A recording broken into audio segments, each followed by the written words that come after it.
नमस्कार, शुभ सकाळ. आज गुरुवार दिनांक 4 डिसेंबर 2025. जाणून घेऊया आजच्या काही मुख्य बातम्या.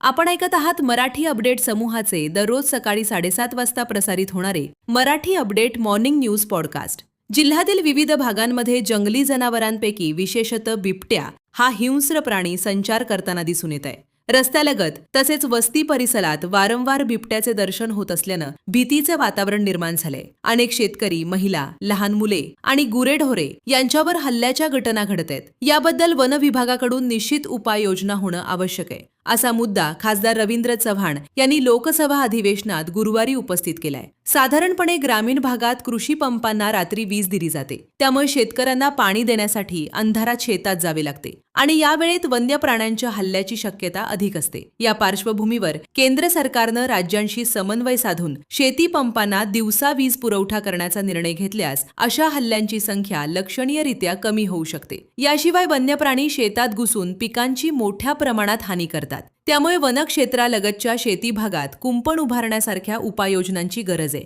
अशी सूचना खासदार अशोक चव्हाण यांनी अधिवेशनात गुरुवारी केली आहे. नांदेड शहरातील वाढत्या वाहतूक समस्येवर वैज्ञानिक समाधान शोधण्यासाठी सुरू असलेल्या प्रयत्नांना अखेर यश मिळालंय. राज्यसभा खासदार डॉक्टर अजित गोपछडे यांनी 1 वर्षापासून सातत्यानं पाठपुरावा केलेल्या विषयावर केंद्र सरकारकडून सकारात्मक प्रतिसाद मिळालाय. केंद्रीय विज्ञान आणि तंत्रज्ञान राज्यमंत्री डॉक्टर जितेंद्र सिंह यांनी नांदेडसाठी वाहतूक सर्वेक्षण करण्याबाबत महत्त्वपूर्ण माहिती दिली. CSIR-CRRI या देशातील अग्रगण्य संशोधन संस्थेकडे नांदेडसाठी एप्रिलमध्ये ट्रॅफिक सर्वेक्षणाचा प्रस्ताव सादर केला होता. तख्त श्री हुजूर साहिब नांदेड हे देशातील एक प्रमुख शीख तीर्थक्षेत्र असल्यानं संस्थेकडे सर्वेक्षण शुल्कात सवलत देण्याची विनंती करण्यात आली होती. या विनंतीवर सकारात्मक विचार करून CRRIनं सप्टेंबरमध्ये सुधारित प्रस्ताव महापालिकेकडे पाठवला असून त्यात अनुदान व शुल्क सवलतींचा समावेश करण्यात आलाय. यामुळे ट्रॅफिक सर्वेक्षण प्रत्यक्ष सुरू होण्यासाठी महत्त्वाचा टप्पा पार झालाय.